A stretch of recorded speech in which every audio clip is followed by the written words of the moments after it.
making his way to the octagon. Standing at 5'8", weighing in at 140 pounds, from Ogden, Utah, by way of One Hit MMA. Give it up for Matt Buck.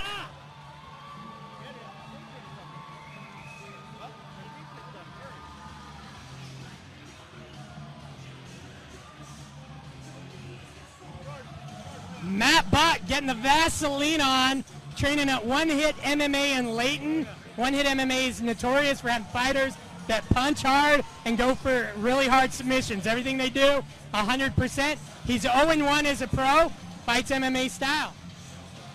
Yeah, looking forward to seeing this guy fight. He's 30 years old. He's fighting an opponent that's 1-1 as an amateur, and this will be his first fight. So I'm still getting the advantage, even though it's a loss, because he has fought at the pro level before. And you can see his brother just gave him a hug. His brother, Josh Buck, Ladies and is gentlemen, the Utah State record holder for the fastest knockout. He got a knockout in 5 seconds in Total Mayhem. Jordan Smith just fought in Bellator. Walking by, he'll be in the corner for Matt Buck. give it up for Matt Buck.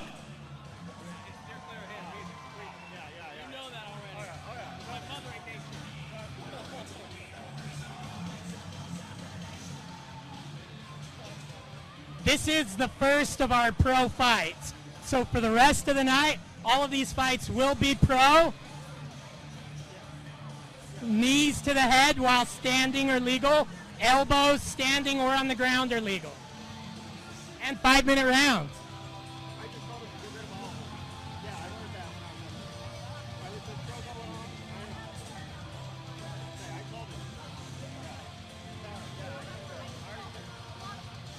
I love watching when a brother is cornering a brother, like Josh is cornering Matt, because Josh, the one not fighting, looks more nervous than the brother actually getting in the cage. Dave, if you were in my corner and I was fighting, would you be nervous? Very. Me too.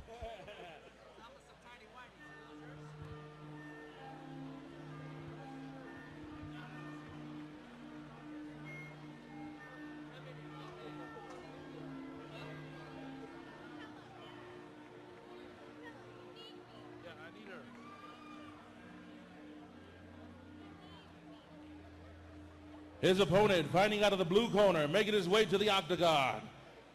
Standing at 5'9", weighing in at 140 pounds, from Provo, Utah, by way of Paul Tom's Academy.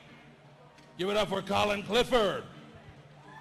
Now I'm digging his apparel, okay, because he's wearing the jiu-jitsu pants with the suit coat, like the church suit coat. I'm digging that. Down at Paul Tom's Academy in Prody, pounds. Ladies and gentlemen, Collin Clifford. Both these gentlemen getting a late start in their career.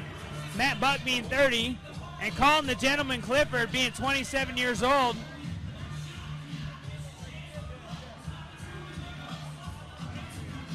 Look at the gentleman. He's staring him down. For a gentleman, he doesn't look that nice.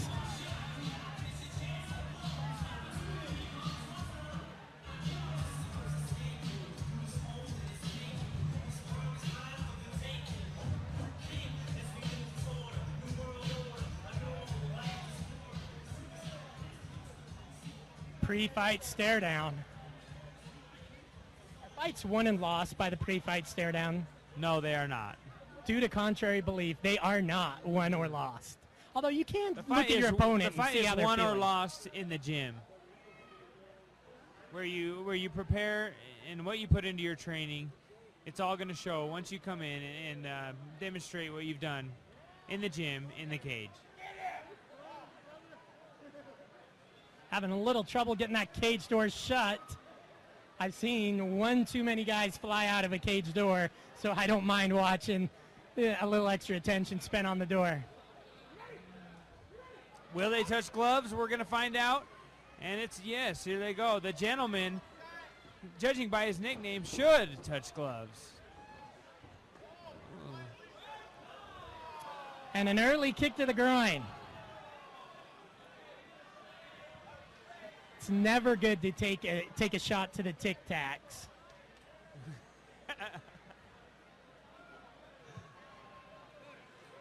He'll get 5 minutes to recoup. You ever been hitting the groin during a fight? Probably, but I didn't notice, and I didn't take any time. So when that happens, go over the microphone, just be like, hey, little groin shot, they get at least 5 minutes, you know what I'm saying? They got 5 minutes to recover. Up to 5 minutes? Yeah, up to 5 minutes to recover. Tell them to get a little music. All right, we're going to have the DJ play some music. There was a shot to the groin. He gets up to 5 minutes to try to recover. We're going to give it up to 5 minutes. I don't think that shot to the groin was really that hard. I think Matt Buck is kind of milking it a little bit. And if you're going to milk it, definitely doesn't give you much advantage.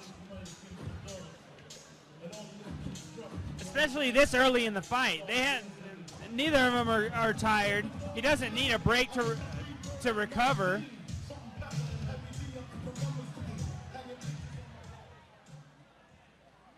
Looks like they're ready to go.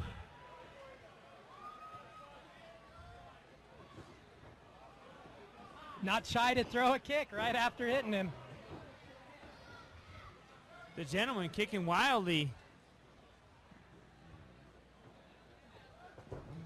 Side kick. Yeah, with the gentleman having the background in wrestling and jiu-jitsu, normally you wouldn't see this much stand-up, but he hasn't looked to take the fight to the ground yet, now in the southpaw position. Looks like he has kind of like nice counter right by Buck on the kick. Great job. The gentleman seems to have even a little bit of a karate stance. Would you agree? Yeah, I definitely agree. And some of that side kicks, you don't see a lot of those.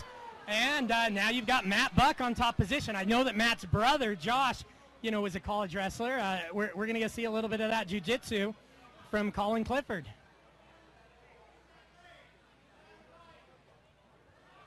Collin looks to be isolating that arm. Buck putting Clifford's head up against the cage to see if he can do something with it. Looks like he's trying to create space. This is a pro fight, so elbows are legal.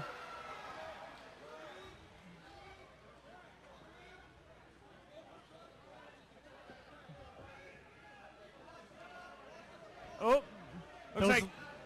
looks like Clifford's getting ready to isolate an arm, and then it gets away from him.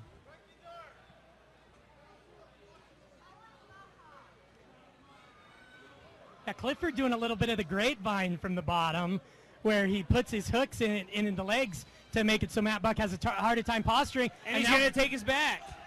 Great reverse. Oh, immediately puts on the rear naked choke. That's over. Smooth transition.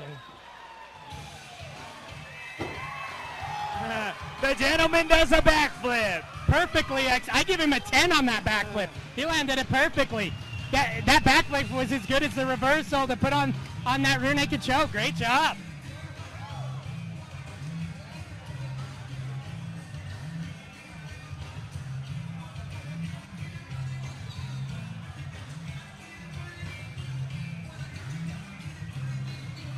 Good to see good sportsmanship after that fight. What's your take from the fight?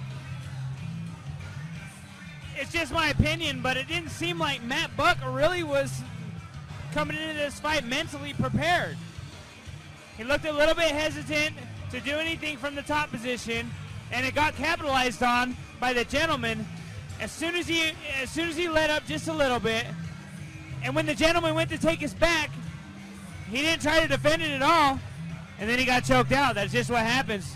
I would agree. I give props to Collin Clifford because it was a great job taking the back, and he immediately went for the rear naked choke. But another learning curve for Matt Buck. This is something he can take back to his gym and training, work on, and hopefully next time correct it. Yeah, I give Matt Buck props for even stepping in the cage. It's not an easy thing to do, and hopefully he'll be back better next time. I'm kind of hoping Collin Clifford will put that suit coat back on for his post-fight interview.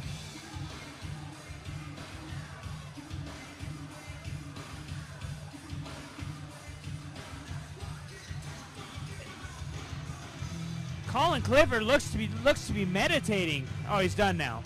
Yeah, he's definitely got a little of that Diego Sanchez personality, if you will. And I like it. You just want to fight. You can do whatever you want. No one's going to remember.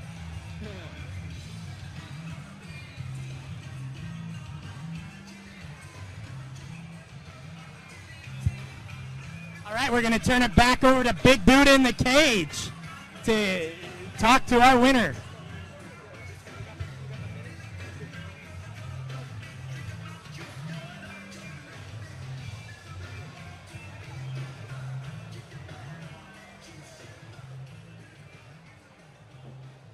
Your referee stops the bout in the second round, 1 minute and 58 minute mark of the second round. Winner by rear naked choke submission, fighting out of the blue corner, Collin Clifford.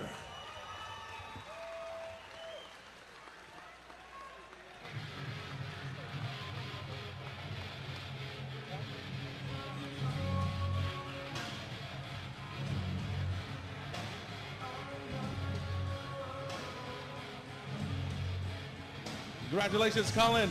It looked like you had a slow start there. It seemed like you was getting the upper hand in the early parts of the first round, even the early part of the second round, but you turned it around. No, Matt did a great job with the boxing. I was prepared for a ground fight. That's where I wanted to take it. That's where I'm good. Sorry about the nut shot on that first one. Sorry about that. That's totally an accident. But no, he did a great job. He had I was it. You meant nuts. Nuts. I went nuts. Yeah. That's the only way to say it. It wasn't pretty, but you got a W out of it. What do you credit as your team, your conditioning, your training hard? Most credit goes to Professor Paul Tom in the Mixed Martial Arts, Academy of Mixed Martial Arts and American Fork. Best Brazilian Jiu-Jitsu in Utah County. You heard it from me. You saw it today. Any last words to your fans and your support system here? Jiu-Jitsu won tonight. You want to say anything to your fans or your support group? A charity. You're beautiful. All right, you're beautiful. All right, we're going to